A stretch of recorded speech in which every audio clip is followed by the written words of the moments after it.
Yeah! We're back. We're back to expose One Piece yet again. A year ago I made a video exposing One Piece for its terrible flaws.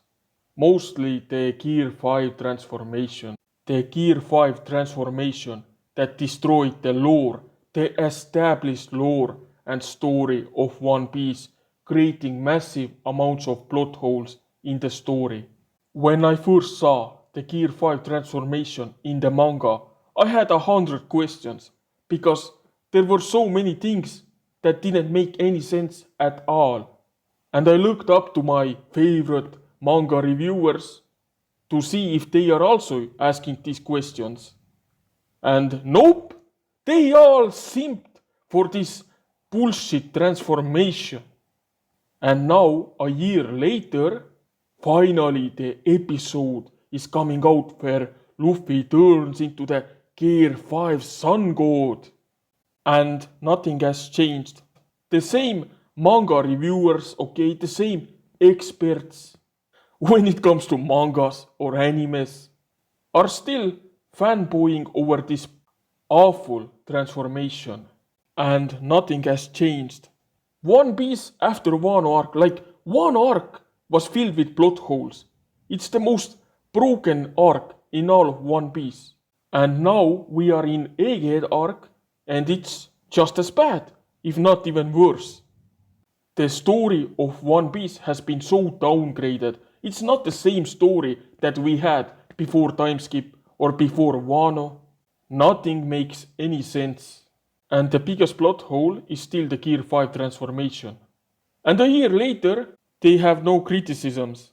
All the anime YouTubers are going crazy over this transformation, saying that it's going to be the most amazing anime episode of all time. Not just One Piece anime, no. The most amazing transformation in anime history.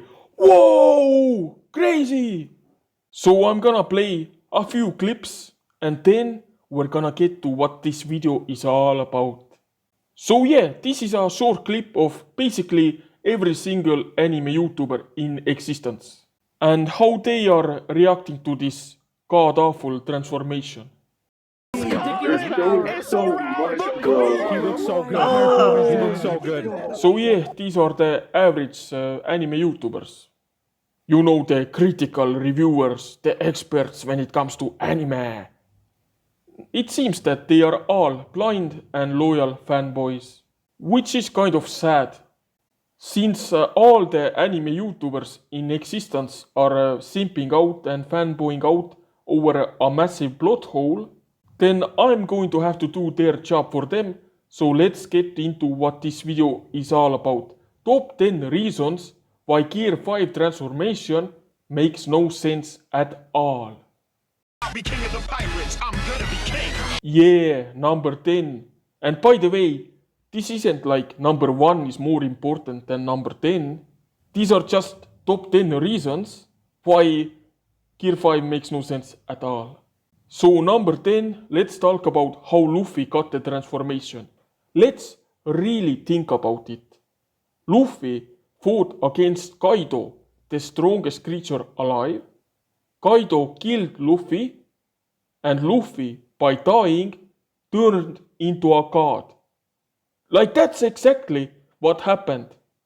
The main character of the story turned into a god by dying, by being murdered by Kaido. It's the most stupid power-up I have ever seen.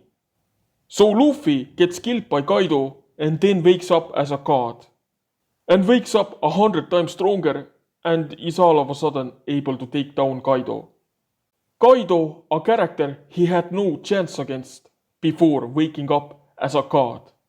So does this mean that if Luffy would have died at any point in the story, he would have always waken up as a god? That just tells me that the story of One Piece never had any tension, because if Enel would have killed Luffy or Crocodile would have killed Luffy, the guy would have waken up as a god and easily defeated them. If you actually think about how Luffy got this power up? It doesn't make any sense at all. Oh yeah, just die and become a god. But according to most anime and manga reviewers that fanboy over One Piece, this is perfect. This is how you create a good story. Just kill off your main character and then have him wake up as a god. What? What? And again, what? I'll be king of the pirates. I'm gonna be king. Yeah, so number 9. The 9th reason why Gear 5 transformation is complete bullshit. And this is going to be a quick one. The entire point of One Piece was for Luffy to become a pirate king. That was Luffy's dream. He wants to be the next pirate king. And I have one question. Why do you even need to be a pirate king? You are already a god. You have the rarest devil fruit in existence. You have a devil fruit based on a god. You are already one of the strongest characters in existence. What is even the reason to become a pirate king once you became a god? Let's be honest, god is higher than a king when it comes to ranking systems. I'll be king of the pirates. I'm gonna be king. Number 8. And I made a short video about this, and I'm gonna play this video again. So, in the entire story of One Piece, there were only 2 times that it was ever mentioned and foreshadowed that Luffy is going to be the sun god. The first hint moment of foreshadowing was by Hyogoro, literally 20 chapters before Luffy became the bullshit sun god. And the second hint was by Who's Who mentioning Nika for the first time, and we saw the silhouette of Luffy looking like sun god. Whoa! But the funny thing is that the Hyogoro scene, like I said, was 20 chapters before Luffy actually turned into the sun god, and the Who's Who scene was also like 10 chapters before Luffy turned into the sun god. The only hints in the entire story that Luffy is ever going to turn into the sun god literally were shown 10 to 20 chapters before he actually had the transformation. One Piece was already at like 1030 chapters during the sun god transformation, and during the 1000 chapters that One Piece existed, the sun god named Nika was never mentioned. This is proof that Oda came up with this sun god transformation at the last minute and it was never planned out. Yet the One Piece fanboys want to say that Oda plans everything out. Yeah, right. お前、少し俺の話に。俺が牢獄に捕まってた時、聞いた話だ。俺はひどい罰を受けながら、それに祈れと笑われた。太陽の神、ニカ。太古の昔に、奴隷たちがいつか自分たちを救ってくれると信じた伝説の戦士だそうだ。なのか妄想か。まただ。あの姿、まさに妙。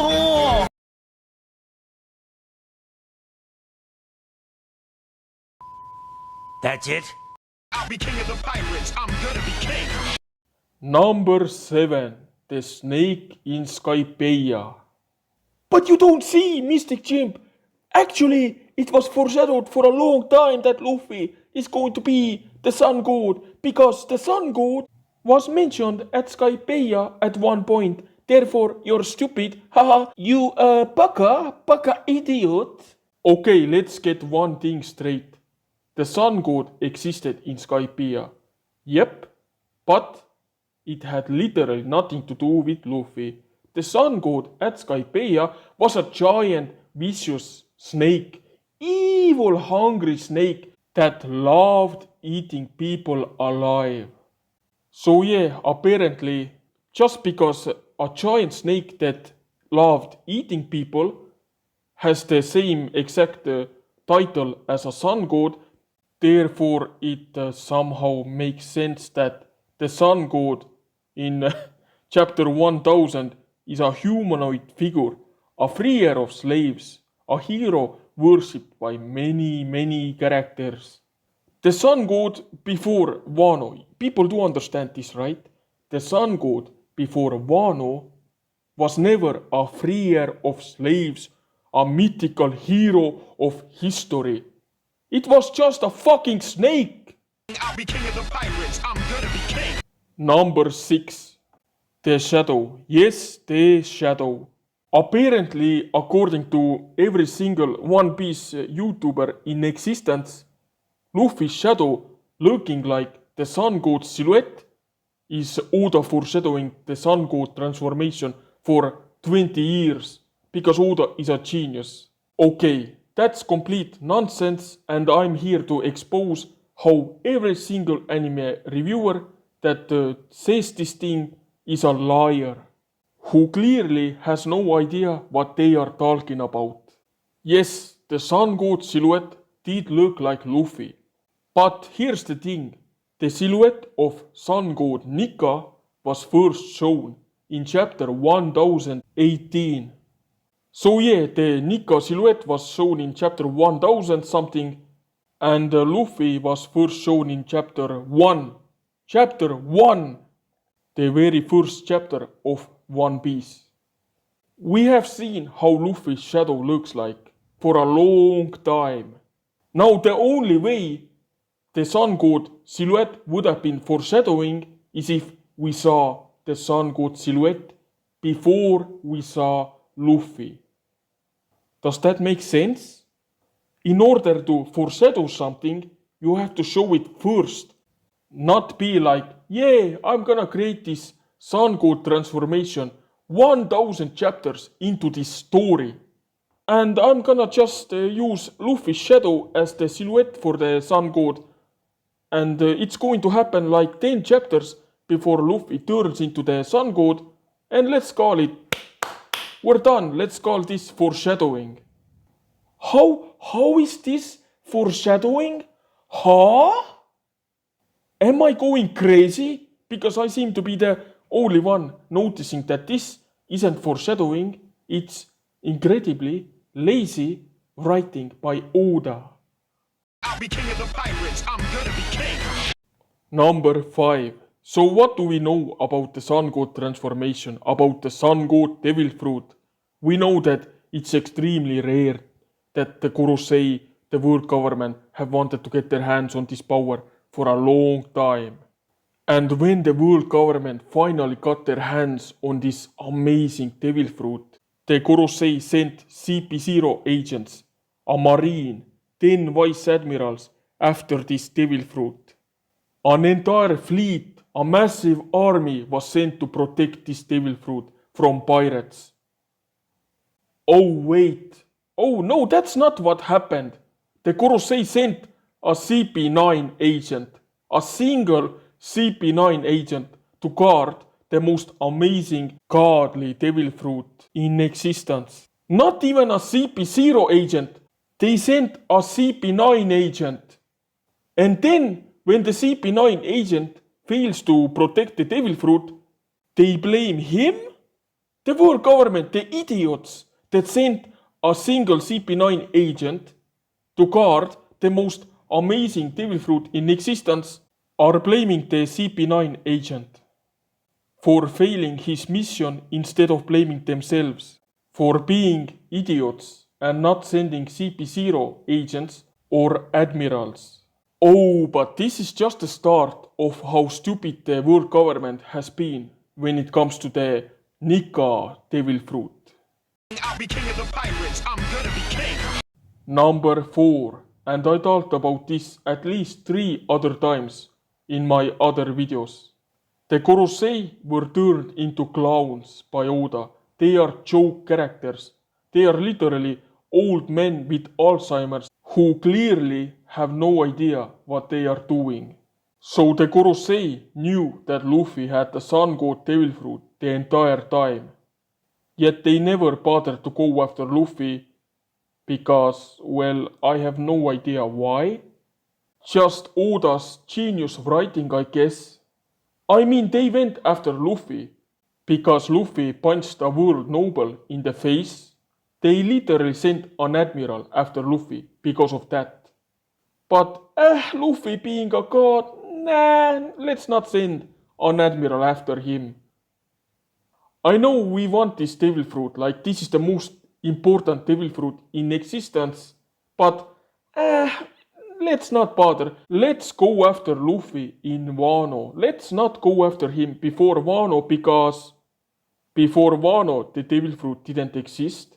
Oda never created the devil fruit. That's why the Gorosei never went after it. Oh no, I can't say that because that will expose Oda as a terrible, flawed writer. Oda has everything planned out from the start. The guy is a genius. He has everything planned out except for the biggest plot twist, the plot reveal of all time.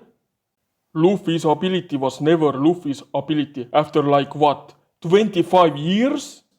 Yeah, after 25 years, it's revealed that Luffy's ability was never actually Luffy's real ability.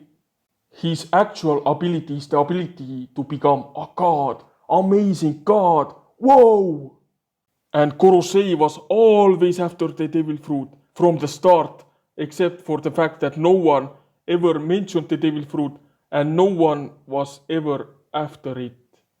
The first time someone went after the devil fruit was the first time the devil fruit was ever mentioned. Because that makes sense, right? Right? I'll be king of the pirates. I'm gonna be king. Number 3. CP0. What can I say about CP0 other than the fact that CP0 never existed before Dressrosa? This agency literally came out of nowhere. I mean, we had an entire arc based on Cyberball agents way back in Water 7 and Enies Lobby, and CP0 was never mentioned once. It was always established that CP9 is the highest position in the agency, but whatever, I guess. That's another thing that Oda forgot, or it's a plot hole. Anyways, why is CP0 on the list when it comes to the biggest plot holes of the Sun God transformation? The reveal of the bullshit Nika Sun God ability. CP0 was on Wano, and it turns out that it was on Wano the entire time because of Luffy, because they wanted to kill Luffy, because Luffy has the Sun God Devil Fruit. But CP0 was never CP0 was never sent after Luffy before Wano. As soon as it's revealed to the audience, the readers, that Gomu Gomu no Mi is actually another Devil Fruit, all of a sudden CP0 is like, yeah, we were here the entire time to get Luffy. And when I read that for the first time, my first reaction was, yeah, right. Let me guess, Oda had no idea what to do with these characters. He came up with this Sun God bullshit power-up literally out of nowhere. And he was like, yeah, I'm gonna tie these CP0 agents to the Sun God reveal, because why not? Apparently the CP0 agents were on Wano to get Luffy, to kill Luffy, because Luffy has the amazing godly devil fruit. But they never went after Luffy before Wano because, yeah. That's a good question. Why did the CP0 never go after Luffy before Wano? Is it because Oda never planned on creating this nonsensical plot hole filled ability before Wano? Could it be that? Nah, can't be that. Oda is a genius. I'll be king of the pirates. I'm gonna be king.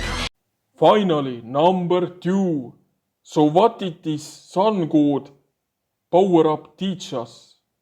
Well, it told me that if you are a main character in a shonen manga, you never have to worry because you can get a bullshit power-up out of nowhere and you can defeat enemies that you never had any chance against before getting that power up. Let's be honest, Luffy never had to train. It was all a waste of time. The guy was a god the entire time. The guy had a godly devil fruit from the start of the story. He never had to train because at the end of the day, he was a special little princess with a godly, amazing ability the entire time. I'll be king of the pirates. I'm gonna be king. Yeah, finally we are at number 1. And let's be honest, the only reason why Gear 5 Sun God transformation does not have gold hair, well, it's because of Dragon Ball Z. I'm pretty sure that when Oda created this godly nonsense ability, he was like, I want the Sun God to have golden, luscious, beautiful hair. And then he remembered, oh wait, Dragon Ball, I'm ripping off Dragon Ball, because that's what One Piece is. Thanks to this Sun God nonsense, One Piece has turned into Dragon Ball. All the world building, all the original characters, the massive original story, it's pointless. Because in the end, One Piece is just Dragon Ball. Luffy is literally a god. A god that can shapeshift into anything. He can turn into a literal giant and stomp out a massive dragon. It's kind of ridiculous what has happened to One Piece. Since the beginning of One Piece there was an established lore. Of course Oda destroyed all of that. We all knew that the strongest characters are the 4 emperors and the 3 admirals. And now it turns out that the strongest characters are actually Luffy the god, some character named Im-sama, who was first introduced in chapter 800 something. Im-sama, a character that can blow up entire islands with his mind, because it turns out that he is also a god. And if that's not ridiculous enough, it turns out that actually there are these 10 characters, by the way, never mentioned up until like chapter 1070. So yeah, there are these 10 characters called the God's Guardians or the Knights of the God. And they are actually the strongest characters in the story. Not the Yonko, not the admirals. No. The strongest characters in One Piece are gods. Monkey D. Luffy is a god. Im-sama is a god. There are like 10 new characters that are called the Knights of the God. It's turning into Dragon Ball. The entire One Piece story is just Dragon Ball now. It's just a bunch of characters that are going to fly around shooting energy balls at each other, destroying entire islands. It's ridiculous what's happening. And if you want to say that Enel was a god, no he wasn't. Enel was just a delusional guy who believed himself to be a god. But now, there are literally Sun God, whatever Im-sama is, okay? And the 10 characters protecting a god. I'm guessing they are protecting Im-sama. Anyways, One Piece is complete nonsense now.